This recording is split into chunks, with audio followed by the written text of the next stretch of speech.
illegal crossings we can stop, and the fentanyl we can seize in Texas means less Missouri families torn apart and less Missouri children losing their lives. I also want to take this opportunity to address some of the spin we have seen from the White House that the media has been quick to report without question.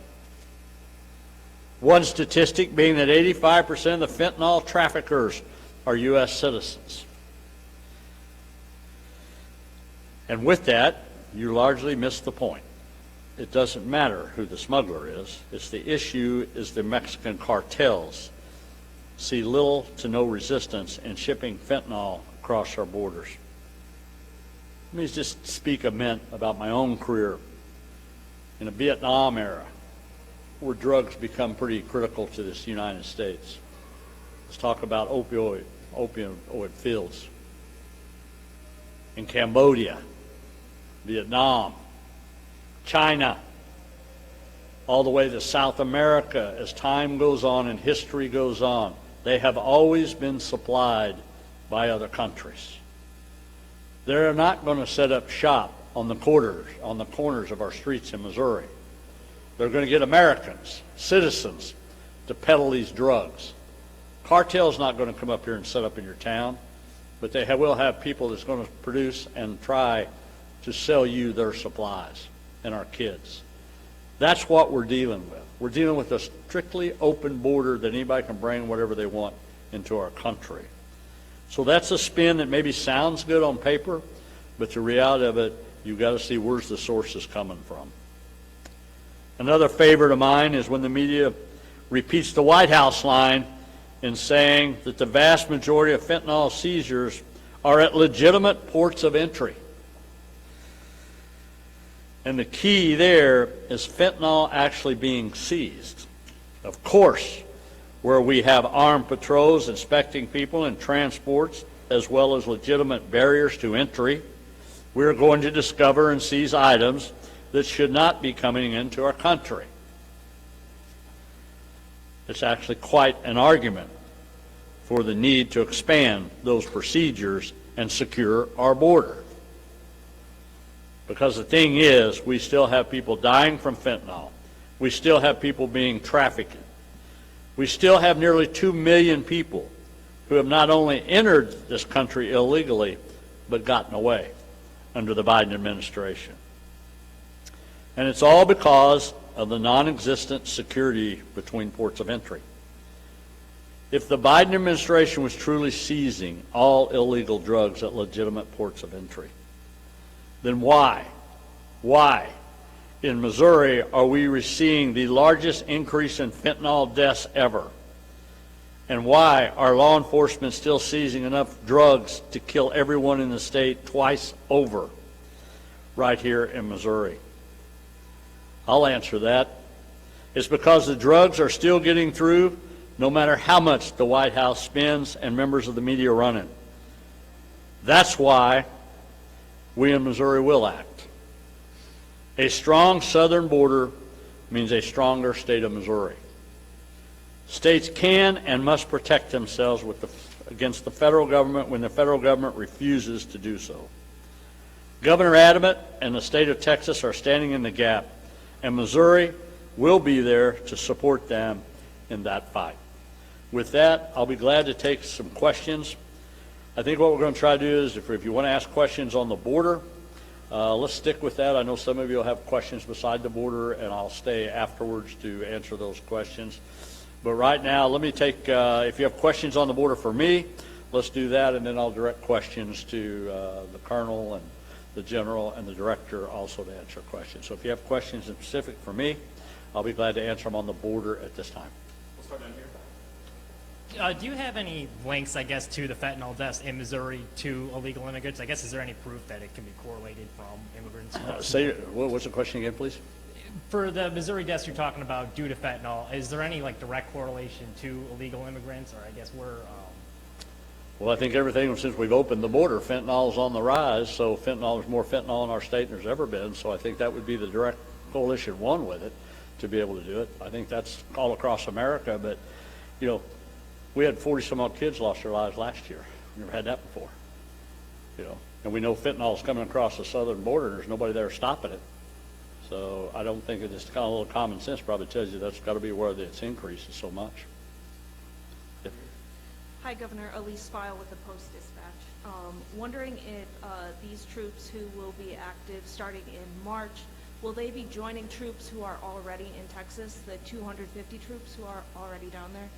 This will be a separate mission on that. We already have troops in Texas. We have had troops in Texas for some time, and I'll let the general address that when he comes up here if he wants on that, on the mission of trying to secure a border. But I think we sent a group down there in October, if I remember right, but I'll let him answer that time frame. So this is a separate mission besides that.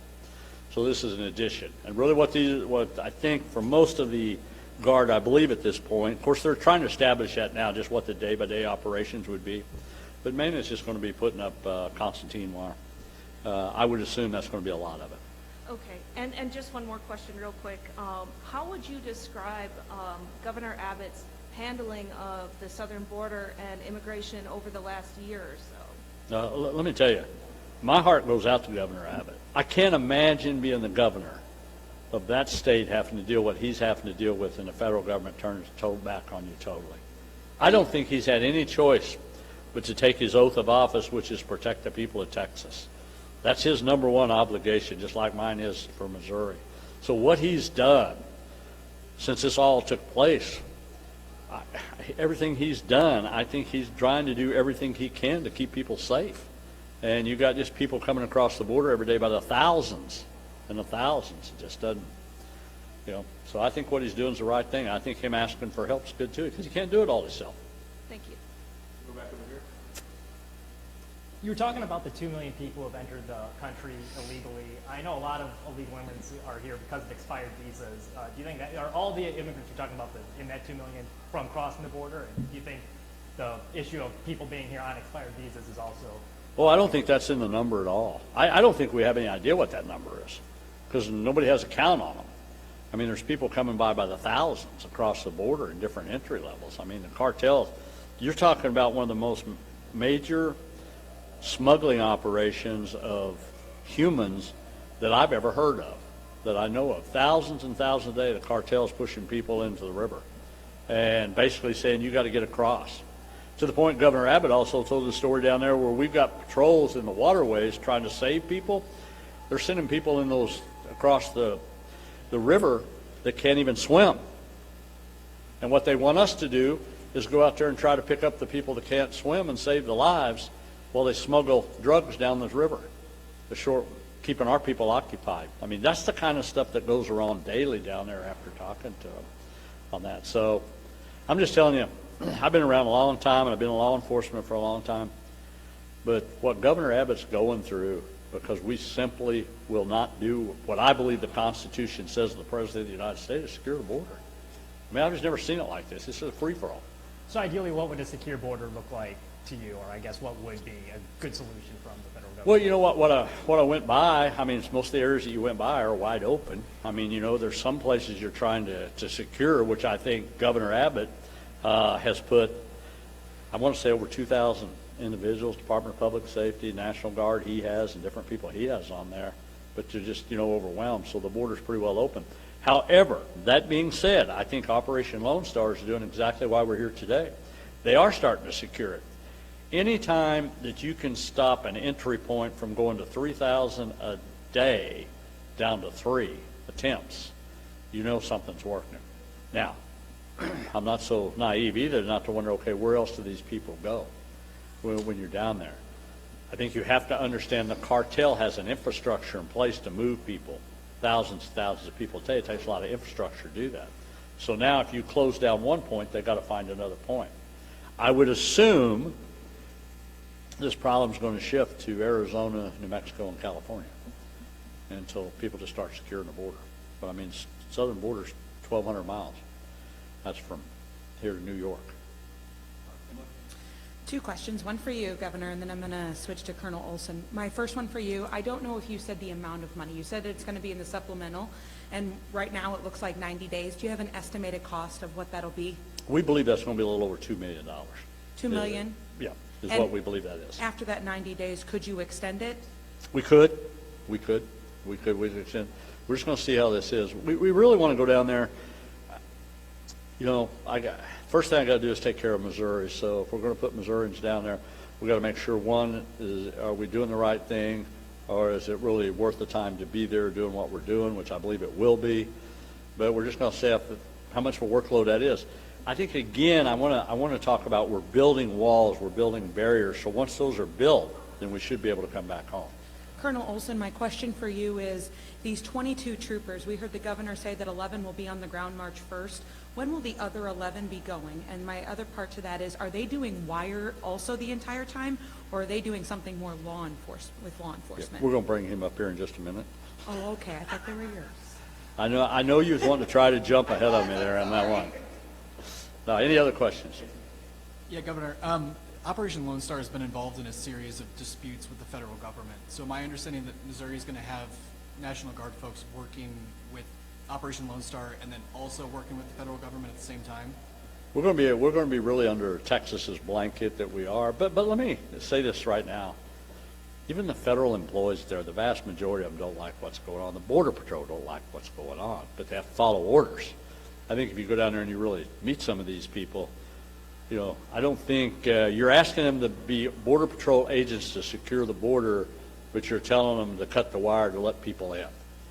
You know, it's against kind of why you take an oath of office sometimes, to be able to do what you do. So I think for the most of it, we're going to be down there under Governor Abbott's umbrella. I would say that is what we're going to be on. We're going to be under there for the states. Would you consider like pulling troops away from the federal effort? Because I know the 250 are working with the feds right now. Our troops or the National Guard members that are currently working with the federal government, would you consider pulling them away from that effort to? They're still there. They're still on the ground. This is just addition to what we have to be able to do that. There's still a mission down there that they're serving down there. Again, I think the general will be able to answer that for you on that. All right, a little let's go bit. back down here. I think there's some reporters in line. Hi, Governor. You mentioned how the Biden administration and the federal government in general has been sort of fumbling the issue of immigration. Have you spoken to any members of Missouri's congressional delegation about the issue of immigration? No, yes, multiple ones on that. I don't think there's any question about that. Look, there is no question that the President of the United States, when he first came in office, wanted to prove he had authority, prove he had power, and he opened the border. I don't think anybody had any idea what that meant. Now you have people coming from all countries across the world, even some that are threats to our country, and we continue to do it. And what's happened, what I believe has happened, they've let this thing go way too far, and now they're trying to figure out how do we get out of this by the spin they're putting on all this stuff. Well, it's pretty simple. Go back to the policies when it first started. Secure the border. You don't have to call it Trump policies. I get that. The President of the United States is responsible for securing the borders for all of our safeties. And what you see down there right now is just wide open chaos. I don't know how to describe it. So, and he's not going to do anything differently, regardless of what he does. He's not going to shut the border down. I don't believe he is. Hey, Governor, you had mentioned the statistic: 85% of fentanyl traffickers are U.S. citizens. Are you saying that the Biden administration has failed at adequately checking U.S. citizens who are entering the country from Mexico? I'm telling you, they are trying to put a spin on there that these are American people was producing fentanyl, and all of a sudden we're starting to sell fentanyl. And it's not the illegals, the crossing of the borders, that are bringing that in there. That's the spin they're trying to put on it. I think that's about as false can be. But we don't have any statistics showing that fentanyl is being trafficked in by illegal immigrants? Well, most certainly. I mean, you got statistical information of how much is coming across the border. I think early on, somewhere in there, I'll give you the amount of how much they had seized on 460 million lethal doses of fentanyl that's come across the border by the illegal coming across. One more question on that. What is the impact of the illegal crossings on the state of Missouri right now? Or are you saying it's to prevent future impact? Well, one, we want to prevent it for sure, to say the least. But look, you can look at other states that's already got so many people there. I mean, these are sanctuary cities. These are people that saying, hey, in the beginning we want them, now you don't want them. You know, your healthcare systems can't stand this. I mean, your education systems can't. You know, and then again, I'll make the point of it is, you know, we got a lot of people in our own state we got to take care of first without bringing people in here illegally, and then you have to decide, okay, who has the rights over somebody else?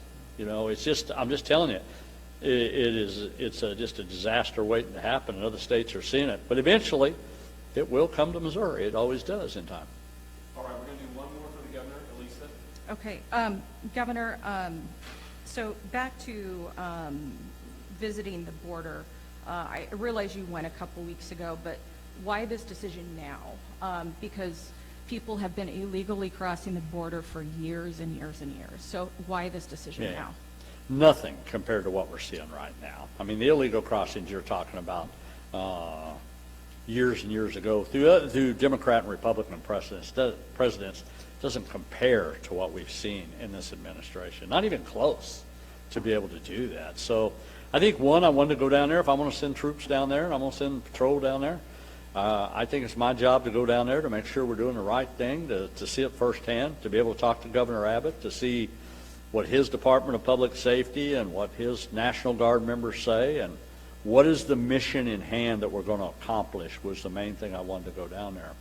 Again, this is a new operation. It's one that we realize, I think where you're really down the point, everybody's give up on the federal government helping. And that's not something we're used to, totally, when they're not going to do their jobs. And that's the point we are in this country right now in this state. So when I go down there and all of a sudden you see firsthand what it's taken that one state to protect the rest of us, I feel an obligation to try to do our part to help. Isn't some of that the responsibility of Congress, though, and trying to beef up our immigration policies? Oh, I think they should have done something about that, but they didn't. I mean, you can take the blame game all day for what we want. I mean, there's plenty of times I like to blame Congress and other people for a lot of things, but the reality of it, here we are today, and you've got to address the issue of illegals coming across the border in record numbers. That's the issue in hand. That's why we're going down there to do that. All right, let me turn this over. I know there was a question for the Colonel, so I'm going to bring the Colonel up first to be able to do that. We'll ask him some questions. When they finish, I will come back and we'll talk about other issues that you might want to ask about. All right, Colonel? Okay, now are you ready for my question? You might repeat it for me. Thank you. That's fine. My question was, Governor Parson said that the 11 troopers are going to be there at the 1st of March. When do the other 11 arrive? And then my other question is, what are the troopers doing? Are they also putting up wire, or are they helping with law enforcement in Texas? What's their role? The first part of the question, right now we are set up with the first 11 troopers for the month of March. We're going to be evaluating that process during March for any further commitment there. And right now our obligation, and we are still refining our operational details with the Texas Department of Public Safety, but the plan right now is for us to be partnered with the Texas trooper, riding with them in their vehicles near the border and answering calls. Hi. Wondering where exactly this new group of National Guard members will be in Texas.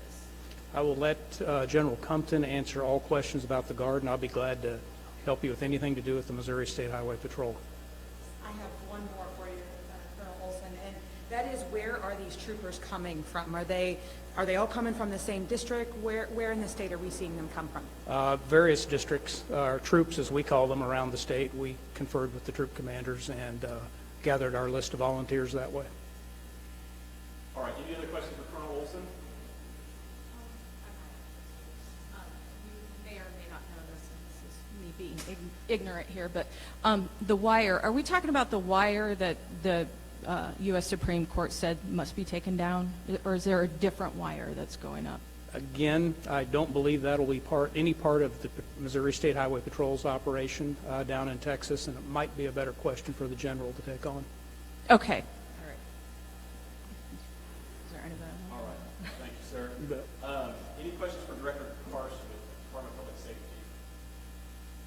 Okay. Major General? Any questions for General Compton? Are you able to answer my question? Yeah. So thanks for the question. And I know through the coordination that we've done with the Texas National Guard that our troops will be supporting barrier emplacement. Exactly what type of barrier, that they'll decide that on the ground. Okay. Thank you. Thank you. All right, other questions, please? And just wondering where exactly the National Guard troops will be. Yeah, it's a great question. So our troops, at the direction of the governor, will deploy to Texas and then be employed at the direction of the Texas National Guard, somewhere along the Texas-Mexico border. Okay, so we don't yet have details about where specifically along the border they might be working. That's correct. But they're prepared to be employed and deployed at their discretion there. Thank you. Thank you. I can't remember the term for when National Guard troops are federalized, but the 250 some that are already stationed down there with DOD, does Missouri National Guard have the authority to reassign them once they're under that status of working with the federal government? No. Those troops deploy in support of Department of Defense to support the Customs and Border Protection Agency and take missioning from NORTHCOM and Task Force North on the border. Thank you.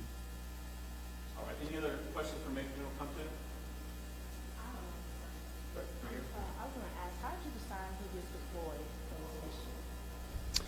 Yeah, it's a great question, and we're very fortunate that you have a strong Missouri National Guard. So we take a look holistically at what we have going on across the world and other operations that we're supporting, and then make a very smart decision on which units are up next to deploy.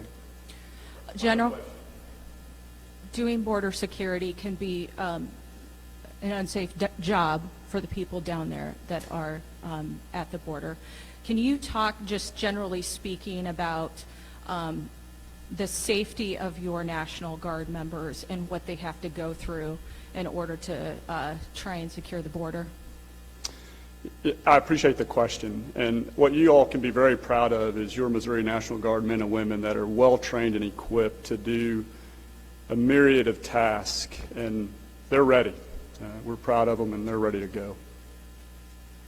All right, thank you, sir. Now, Governor Parson, come back up for some authorized questions.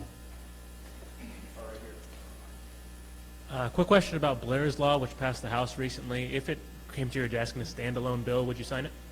Which one? Blair's Law, which bans celebratory gunfire. I will be hesitant to say that. I like it.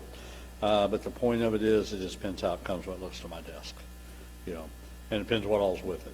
If it's a standalone bill, it's one thing, but the chances of something like that making it to my desk standalone, I doubt. So we'll just see what happens with that. If it was standalone? We'll see. We'll see. There's a lot of ifs to this thing, but it needs to come there first. I don't know what that looks like. The one thing people ask that, and I get you guys asking me, are you going to sign something? Do you like it? The reality of it is I just can't answer that till I actually see what all's in it, what changes are made, what amendments are put into it to be able to do that. Even if I like something, doesn't necessarily mean it might pass at the end of the day. Thank you, Governor. Yep. Really quickly, going back to the border, for the patrol troops that are getting sent down, or the highway patrol that are getting sent down there, is that going to cost anything extra for the state? And is there anything in place to, I guess, make up the responsibilities that they would otherwise? No, I don't believe so. I mean, Colonel, General, Director, we've all been through journeys like this since I've been governor. We know what we got that we can send down there comfortably to make sure we can still maintain all the duties back home. And we'll be able to maintain all those services. So nobody's going to get shortchanged on anything. And whatever additional support we have, we'll maintain it. People are going to have to work a little harder for a little while. All right, non-border question. Casey? Yeah, Governor Parson, Jackson County prosecutor just charged 2 men with felony murder in relation to the Kansas City parade shooting. Just want to see if you wanted to weigh in on those charges at all. I think it's good. I think you had just murderers out there on the street killing innocent people and trying to kill kids. So them being treated, adults, whoever the shooters were, should be responsible as adults, the way I look at that. That's a violent crime to do what they did, and they ought to be held responsible for it. I don't care whether juveniles or adults. I want to ask you about IP, and I know that you carried it years ago when you were in the Senate, but you get the final decision of when it would be on the ballot. You saw the Senate is going to pass it out this week after 20 hours, so would you rather have it on August's ballot or November's ballot? I don't know. We'll talk about that, and we'll see what the best strategy is for the state of Missouri.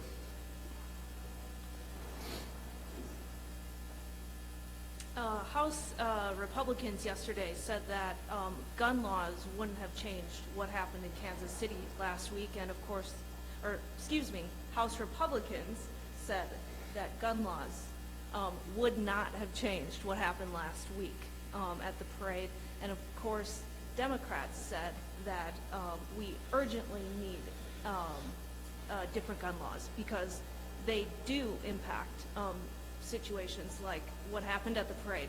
Could you respond to that? Yeah. Well, I don't think this is nothing too new of a conversation for any of us when it comes about the gun laws. I mean, the same problem we're talking about today was a problem we was talking about a year or 2 years ago. And if you really look, if people will just look at the statistics of what really happens and what creates these problems, that's where we're missing the point. I will do this again. Chicago, New York, Washington, D.C., Seattle, El Paso, Dallas, Milwaukee have the strictest gun laws in the nation. California, and they have the highest homicide rates and the most violent criminals in the United States of America. That is just a fact. And they do have the gun laws. I will tell you what I believe. I believe it's much more than a gun, another weapon. I believe it's who we are as society to be able to do that. Excuse me. I was supposed to turn that off before this happened. It took me 5.5 years to get to that point. So the point is I would make on this, look, I know everybody wants to make it the weapon issue, the gun issue and everything, but it's what's creating a shooting in Crown Center in Kansas City just 2 weeks ago. What are making people feel like they can go out there and just kill people? It's against the law to do that. But I think that's the deeper reason why we ought to be trying to figure out what's causing that. Is it causing because of an early age? Is it because of the environment you live in? Why is it doing it? Is it because we let people get away with too much crime before they're ever charged with major crime and you keep producing that? I mean, it's a combination of all the above. I truly believe. I get the gun argument. I get that. I get that. Every time it comes up, we talk about that.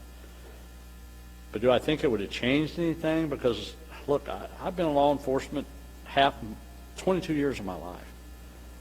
Criminals are not going to abide by the law. They never have. You can go back biblically if you want to, the beginning of time. Criminals are never going to abide by the law. So whatever law you want to put out there, they're still going to violate it. So I'm not for sure how you make laws for criminals. We do. And they violate the law every time. Again, it's like I said, you just see incident after incident, and sometimes we're letting people do things now that we never used to let do in society. And we're kind of saying, okay, let's accept that. I don't know if that's a good plan long term or not. It doesn't seem to be. All right, next. Hi, my question has to do with Missouri's workforce. So tomorrow, the Senate is proposing a bill related to public universities and colleges being able to offer PhD programs, because right now Mizzou is the only institution that can offer PhD programs. Do you think if other schools are able to offer these degrees, it would help Missouri's workforce? I have no idea. Okay. What I would tell you is this. I would be supportive if we do anything to help the workforce, but how that's all designed, there's committees and boards to make those decisions of which universities get to do what on that. And I don't mean to be off the cuff at you, but I mean, I think there's a long line of decisions. I mean, you have different universities that have different degrees and different things like that, and they're all set up to do that. They don't all allow the others to do the same, so I don't know on that. Yeah. All right, thank you, David. All right, thanks everyone.